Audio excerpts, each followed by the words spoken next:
বাদ দেই, 60 বছর যদি আমরা বাঁচি তাহলে 3129টা জুম্মা আমরা পাবো, আমরা যদি প্রত্যেক জুম্মায় নামাজ পড়ি।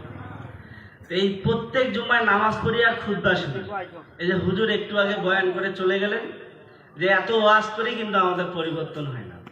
3129টা 60 বছর জিন্দেগিতে আমরা জুম্মা পাবো, আমরা যদি ঠিক মতো খুতবা শুনি, বয়ান শুনি, 3129টা পাবো, কিন্তু আমাদের পরিবর্তন নেই। নামাজ পড়ে বের হওয়ার সাথে সাথে টুপিটা পকেটে ঢুকে আমরা গীবত করা শুরু করে দিই, একে অপরের সমালোচনা করা শুরু করে দিই, একে অপরের জমি ঠেলি।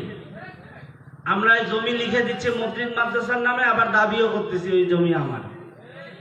এই যে জুলুমকারীকে কিন্তু হুজুর পাক সাল্লাল্লাহু আলাইহি ওয়াসাল্লাম পছন্দ করেন না, আল্লাহ তাআলাও পছন্দ করেন না। হার্ভার্ড বিশ্ববিদ্যালয়ের একজন শিক্ষক সারা পৃথিবীর যতগুলো মুসলিম কান্ট্রি আছে এই মুসলিম কান্ট্রিগুলোর উপর, মুসলমানদের উপর গবেষণা করছেন।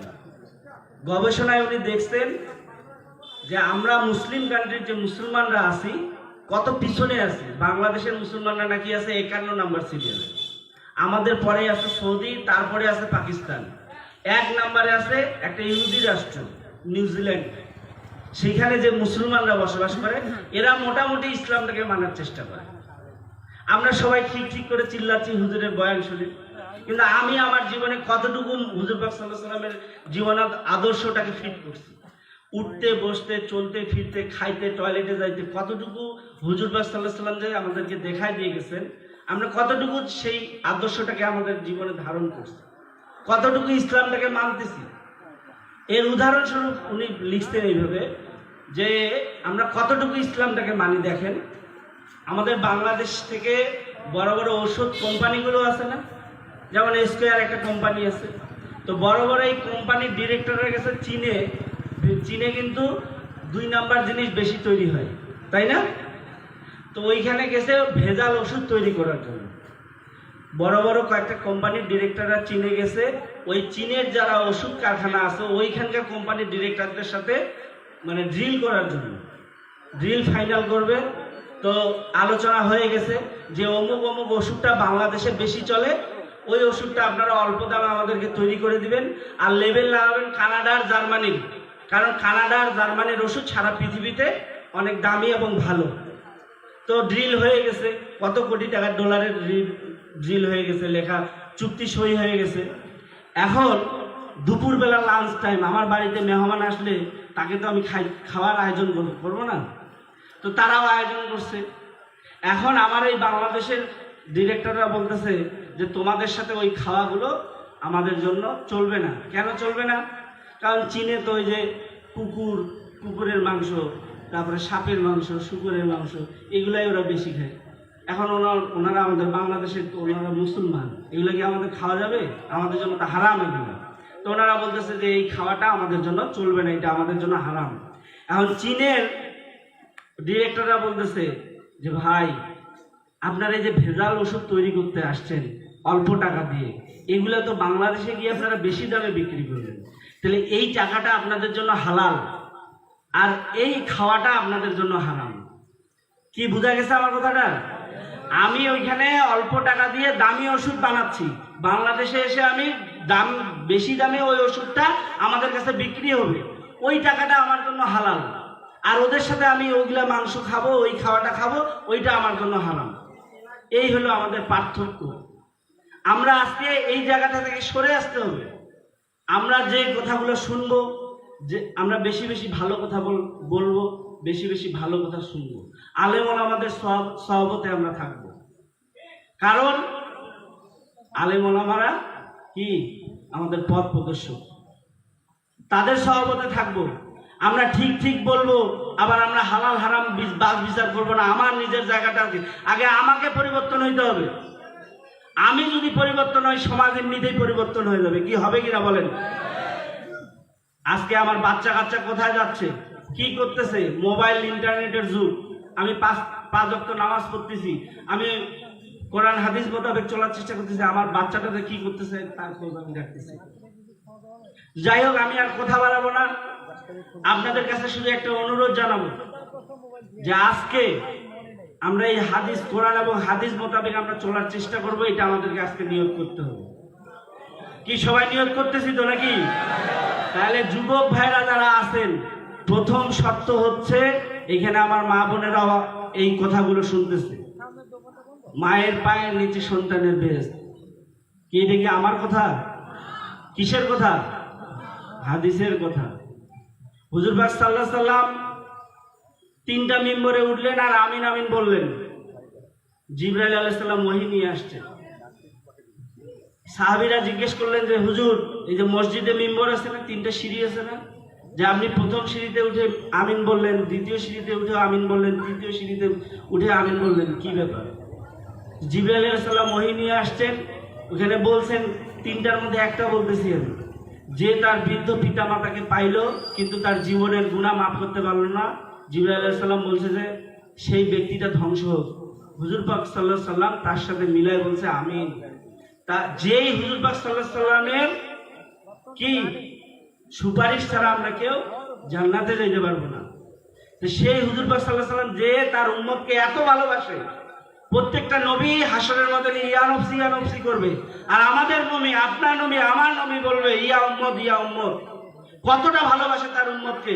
সেই নবী ওই জায়গাটাতে বলতেছে যে তার বৃদ্ধ পিতা মাতাকে পাইলো কিন্তু গুনাহ মাফ করতে পারলো না, সেই ব্যক্তিটা ধ্বংস হোক।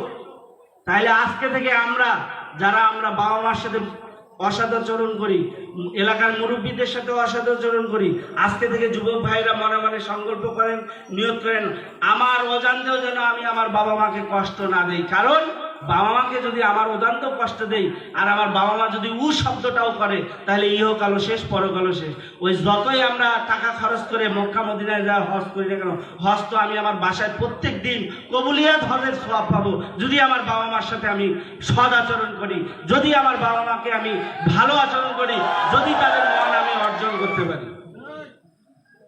এই জন্য আমার অনুরোধ, আমার যদি এখন জিবরাইল আলাইহিস সালাম এসে জান্নাতটা দেখায় বলে যে এই যে তোমাকে জান্নাত দেওয়া হচ্ছে, তুমি তোমার বাবা মাকে ছেড়ে দাও, তোমাকে ওই জান্নাতের আমার দরকার নেই, আমার বাবা মার আগে দরকার। কারণ আমার মায়ের পায়ের নিচে সন্তানের বেশ, আমার বাবা মাকে যদি আমি পাই তাহলে আমি এমনিতে জান্নাত পেয়ে যাবো। ঠিক কিনা বলেন? তা আমি আর কথা বাড়াবো না, শেষ কথাটা শুধু এইটুকু বলবো যে আমরা সবাই 5 ওয়াক্ত নামাজ পড়বো, আমরা কোরআন হাদিস মোতাবেক চলার চেষ্টা করব। আমি এই কথাগুলো এই জন্যই বলতেছি, আপনাদের জন্য না, আমার জন্য বলতেছি। আমি যে কথাগুলো বলতেছি আপনারা শোনার আগে কিন্তু আমি শুনতে পাচ্ছি। ঠিক কিনা বলেন? কারণ আমার মুখের কাছে আপনার কানটা না আমার কানটা? কার কান? আমার মুখ থেকে যে কথাগুলো বের হচ্ছে আমার কানটা কিন্তু আগে শুনতে পাচ্ছে, তারপরে আপনার কানটা শুনতে পাচ্ছে। কারণ আমি যত ভালো ভালো কথা বলবো আমার হৃদয়ে কিন্তু এই ভালোটাই বসবে। আমি যত খারাপ কথা শুনবো, খারাপ কথা বলবো, আমার হৃদয়ে কিন্তু খারাপটাই বসবে। তাহলে আমি যে ভালো কথাগুলো বলতেছি এগুলো কিন্তু আমার জন্য বলতেছি। আপনারা শোনার আগেই আমি শুনতে পাচ্ছি। সামনে নির্বাচন, হাদিসেই আছে, আপনার এই পবিত্র ভোটটা যাকে আপনি দিবেন সে যত খারাপ কাজ করবে সেই পাপের ভাগিদারও কিন্তু আপনি হবেন। আর ভালো ব্যক্তিকে যদি আপনি ভোট দিয়ে চেয়ারম্যান মেম্বার বানান, এমপি বানান, তারা যত ভালো কাজ করবে সেই ভালোটারও সওয়াবটা কিন্তু আপনি হবেন। এই জন্য এই কথাটা বলতেছি যে সূর্য যখন কিয়ামতের দিন মাথার উপরে থাকবে, মগজগুলো যেন গরম ভাতের মতো টকবক করবে, তখন আরশে আজিম নামে একটা ছায়া থাকবে। ওই ছায়াতে 7 শ্রেণীর ব্যক্তি ওই ছায়াটা পাবে। তার মধ্যে 1 নম্বরে আছে ন্যায়পরায়ণ বাদশা, মানে ন্যায় বিচারক। যদি আমি ন্যায় বিচার প্রতিষ্ঠিত করতে না পারি, লোহার শিকল, আগুনের শিকল দিয়ে আমাকে বেঁধে ওই আগুনের চাবুক দিয়ে মারতে মারতে আমাকে জাহান্নামে নিয়ে যাবে। আর আমি যদি ন্যায় বিচার করতে পারি, ন্যায় বিচার প্রতিষ্ঠিত করতে পারি, তাহলে ওই আরশের আজিম ছায়াটা আমি পাবো। তাহলে ভালো ব্যক্তিকে বানাইতে হবে। আপনি যদি খারাপ ব্যক্তিকে বানান, সে যত পাপ করবে ওই পাপের ভাগিদারও আপনি হবেন। আর যদি ভালো কাজ করে ওই ভালোর সওয়াবের ভাগিদারও আপনি হবেন। ঠিক কিনা? এটা কি আমার মন গড়া কথা বলতেছি?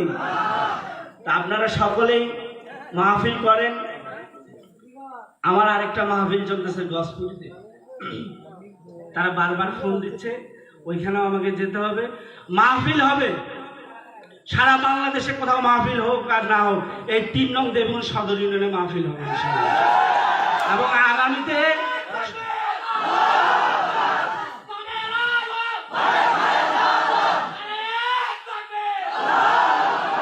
শহীদুল চাচা আমাকে পরশুদিন ফোন দিছে, বলছে বাবা মাহফিল করবো। আপনি বলছেন অবশ্যই মাহফিল হবে। আমি কবরে গেলে কি বলবে নাকি আওয়ামী লীগ করি, বিএনপি করি, জামাত করি, এটা বলবে নাকি? আমাদের প্রথম পরিচয় কি? আমাদের প্রথম পরিচয় আমরা হলো মুসলমান। আমাকে কবরে যাইতে হবে ঈমান আর আমল নিয়ে। হাসরের ময়দানে আমার মা আমাকে চিনবে না, আমার বাবা আমাকে চিনবে না, চিনবে কে? ঈমান আর আমল। আমার মায়ের কাছে যাব, বলবো মা তুমি তো আমার মা, আমার একটা নেকি দাও, একটা নেকির জন্য আমার জাহান্নাম হয়ে যাবে। আমার মা বলবে দুনিয়াতে তো আমার বিয়েই হয়নি, আর সন্তান আসবে কোথা থেকে? তাহলে আমার ঈমান আর আমল নিয়ে আমাকে কবরে যাইতে হবে। তা আমি আর কথা বাড়াবো না। আমি যদি কোনো ভুল ত্রুটি বলে থাকি আল্লাহর রাস্তায় আমাকে মাফ করে দিবেন। আর সবাই সবার জন্য আমরা দোয়া করবো। কি দোয়া করবো তো? সবাই ভালো থাকবেন, সুস্থ থাকবেন। আসসালামু আলাইকুম রহমতুল্লাহ বারাকাতুহু।